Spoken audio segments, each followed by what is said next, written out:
Very much. Well, Carson Hocevar, he's on the pole. He won the truck race, and he's trying to go back-to-back. Kevin, you got to talk to him. I mean, he's the latest driver sensation for a number of reasons. Well, he's exciting, right? He's new, he's fresh, and I think the best part about being able to sit down with him, he's honest and open and doesn't hold back. If I don't enjoy this and it's not what I dreamt of, like I'm out.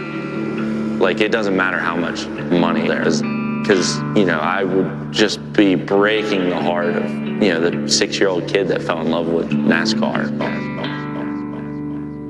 Well, we've all been talking about the possibility of your first win, and it happened. What was it like those last couple laps, just the emotions and everything that ran through you? Yeah, so I was super confident for whatever reason. This is what you live for a race car driver. Super speedways, I feel like the stories kind of write themselves. And I was like, you know what? Like, I'm going to kind of attack this of like, it's going to be us. Like, why wouldn't it be us?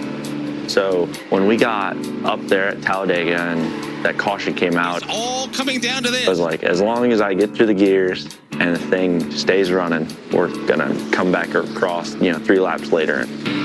Pushing and shoving. Who's going to make it back to the start-finish line? First time winner, Carson Hocevar. You talked after the race about visualizing this celebration. Did it go as you planned? It went better than I thought. Not initially, though. No, not initially. I was like, I got this thing rolling. This is going to be perfect. Uh-oh. This wall's getting very close. And Yeah. I was like, this is going to be We were so worried. bad.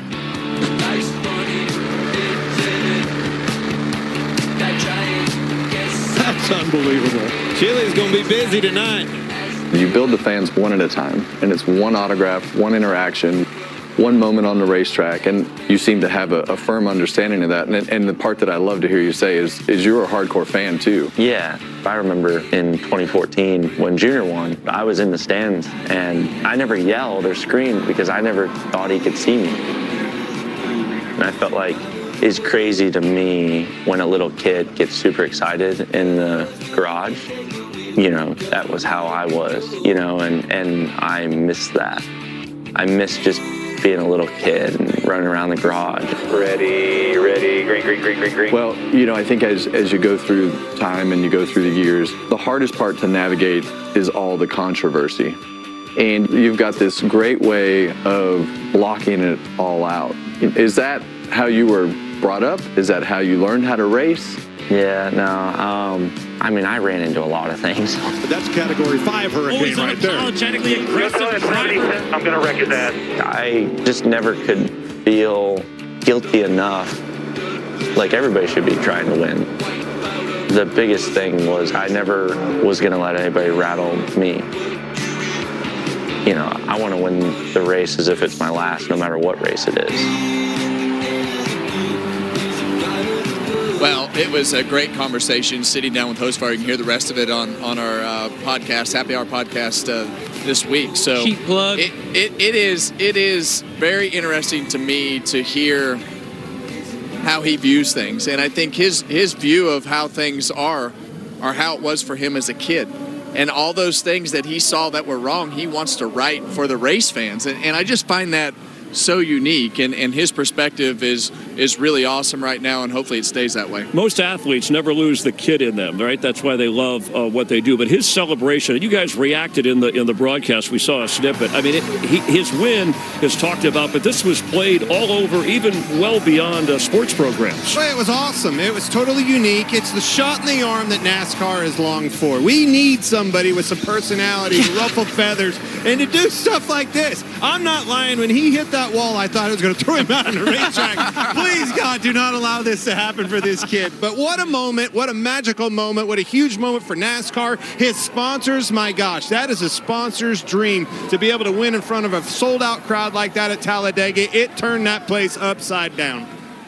All right, let's take a look at some other celebrations. We wanted to try to put a list together. It's tough to get a top 5. but we'll go through a few that came to mind when our race day staff, we have a staff actually, put these together. And, of course, Alan Kulwicki, the reverse celebration. It began so fans could see him and celebrating a 92 Cup champion, his Ford. He called it an Underbird Ford Thunderbird. He was often an underdog, a special moment. Yeah, and you know, for me, the passenger pickup, we kind of broke all the rules right here. I told Keelan, he said, I want to ride in a car. I said, all right, buddy, sneak out on pit road and don't ask anybody if you can do it. Just get in. But, you know, taking the kids for a ride, well, I guess Rick Hendrick is kind of a big kid.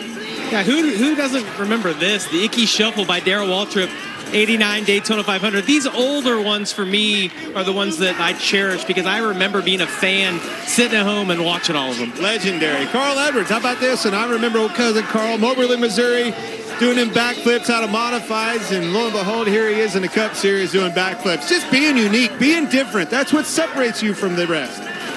And, of course, Dale Earnhardt, his only Daytona 500 win in his 20th try, and it was the handshake afterwards for the 7-time champion. This is why this one is always going to be number one. He didn't have to do it. Everybody did it on behalf of him. Every pit crew member on pit road celebrated that win for them. That was a win for everybody in NASCAR. Yeah. The best ever. All right, and of course your favorite too. You can send him to Clint and he'll talk about him on Tailgate Kings.